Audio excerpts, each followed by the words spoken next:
السلام علیکم ورحمۃ اللہ وبرکاتہ۔ معزز سامعین و ناظرین، ترجمۃ القرآن سورۃ البقرہ آیت نمبر 1 تا 7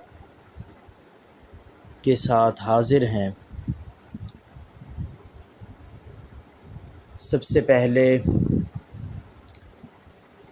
سورت کا آغاز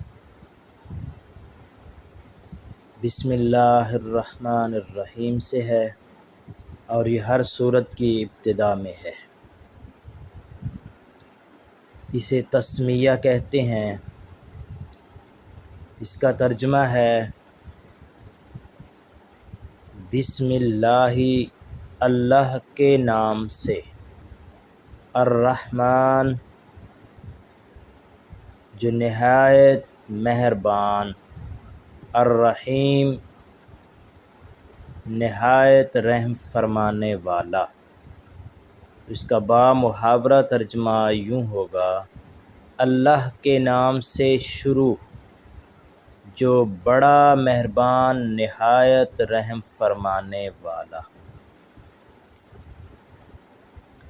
سب سے پہلی آیت ہے الف لام میم۔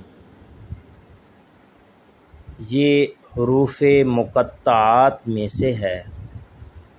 حروف مقطعات وہ حروف ہیں جو قرآن کریم کی چند سورتوں کے ابتدا میں آئے ہیں۔ ان کا معنی و مفہوم اللہ اور اس کے رسول ہی جانتے ہیں۔ عام لوگوں کو اس کا معنی مفہوم کا علم نہیں ہوتا، یا اللہ تعالی جسے چاہے ان کا علم عطا فرما دے۔ یہ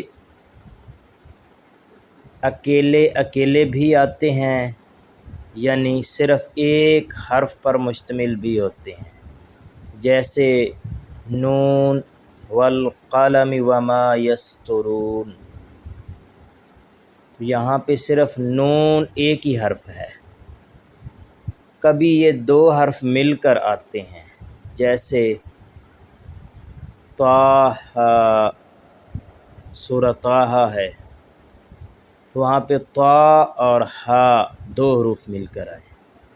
کبھی یہ تین حروف مل کر آتے ہیں، سہ حرفی ہوتے ہیں، جیسے الف لام میم۔ اور کبھی یہ چار حروف پر مشتمل ہوتے ہیں، چہار حرفی ہوتے ہیں، جیسے الف لام میم صاد۔ اور کبھی یہ پانچ حروف پر مشتمل ہوتے ہیں، جیسے کاف ہا یا عین صاد۔ تو اس کا ہم ترجمہ یوں ہی کریں گے، الف لام میم۔ چونکہ حروف مقطعات میں سے ہے، اس کا معنی اور مفہوم اللہ اور اس کے رسول ہی جانتے ہیں۔ اس کے بعد ہے ذالک الکتاب لا ریب فیہ ھدی للمتقین۔ ذالک اس میں اشارہ ہے، اس کا معنی ہے وہ۔ الکتاب اس کا معنی ہے کتاب، لا ریب، لا کا معنی ہے نہیں، ریب کا معنی ہے شک، نہیں شک۔ فیہ اس میں، فی کا معنی میں، ہو ضمیر ہے، اس ھدن ہدایت، للمتقین لام کا معنی ہے کے لیے، المتقین متقین کے لیے۔ یہاں پہ اس میں اشارہ بعید کا ہے ذالکہ، لیکن تمام مترجمین اس کا ترجمہ یوں کرتے ہیں یہ کتاب۔ رہا یہ سوال کہ اس میں اشارہ بعید کا کیوں استعمال ہوا ہے، تو قرآن کی عظمت اور رفعت کی وجہ سے اس میں اشارہ بعید کا استعمال ہوا ہے۔ عربی اسلوب ہے جب کسی چیز کی عظمت اور رفعت کی طرف اشارہ کرنا ہو تو وہاں اس میں اشارہ قریب کے بجائے بعید کا لاتے ہیں۔ تو اسی اسلوب کے مطابق یہ قرآن کی بلاغت میں سے ہے کہ یہاں پہ اس میں اشارہ بعید کا استعمال کیا گیا۔ تو پہلی آیت کا ترجمہ یوں ہے، دوسری آیت ہے، یہ کتاب اس میں کوئی شک نہیں ہدایت ہے متقین کے لیے۔ تیسری آیت ہے، الذین یؤمنون بالغیب ویقیمون الصلاۃ ومما رزقناہم ینفقون۔ الذین وہ لوگ جو، یہ اس میں موصول ہے، اس کا معنی ہوتا ہے جو، جس، جسے، جنہیں۔ تو یہ سیاق کے کلام کے مطابق اس کا ترجمہ کبھی جو کیا جائے گا، کبھی جسے، کبھی جنہیں، کبھی جن لوگوں نے۔ یومنون ایمان لاتے ہیں، بالغیب غیب پر، واو اس کا معنی ہے اور، یقیمون قائم کرتے ہیں، الصلاۃ نماز، ومما رزقناہم ینفقون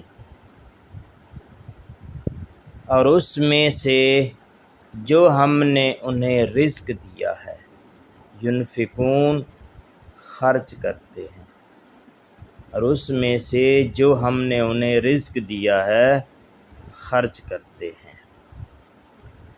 والذین یؤمنون بما انزل الیک وما انزل من قبلک۔ والذین اور وہ لوگ جو، یؤمنون ایمان لاتے ہیں، بما اس پر جو، یہ بھی اس میں موصول ہے، انزل نازل کیا گیا، الیک آپ کی طرف، وما انزل اور جو نازل کیا گیا، من قبلک آپ سے پہلے،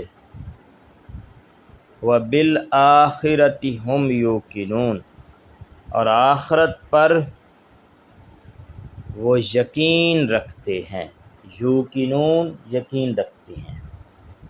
اولئک یہ بھی اس میں اشارہ ہے، اس کا معنی ہے وہی لوگ، یہ اس میں اشارہ بعید کا ہے اور جمع کا ہے، تو وہی لوگ، علی پر، ہدم ہدایت پر، من ربہم اپنے رب کی طرف سے،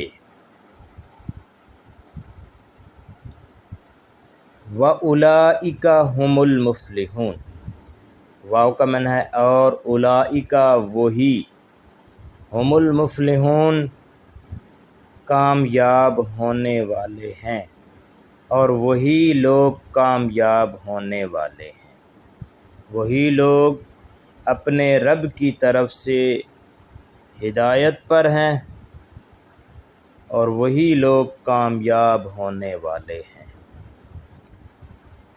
آگے ہے، ان الذین کفروا سواء علیہم اانذرتہم ام لم تنذرہم لا یؤمنون۔ ان الذین، ان کا معنی ہوتا ہے بے شک، الذین جو، کفروا کافر ہوئے، کفر کیا، سواء برابر ہے، علیہم ان پر، اانذرتہم کہ آپ انہیں ڈرائیں، ام یا لم تنذرہم انہیں نہ ڈرائیں، لم تنذر نہ ڈرائیں ہم انہیں، لا یؤمنون وہ ایمان نہیں لائیں گے۔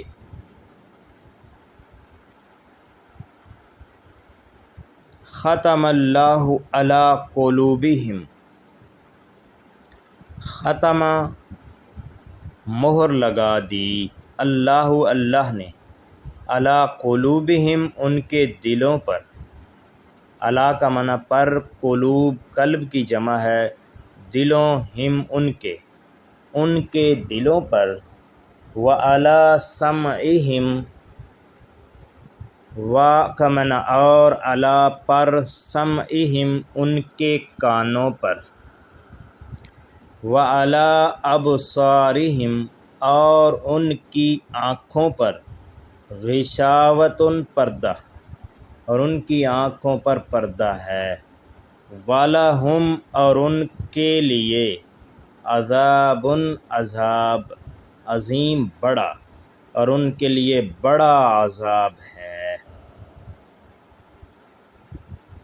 یہ تھا پہلی 7 آیات کا ترجمہ۔ انشاءاللہ اگلے سبق کے ساتھ حاضر ہوں گے، تب تک کے لیے اللہ حافظ۔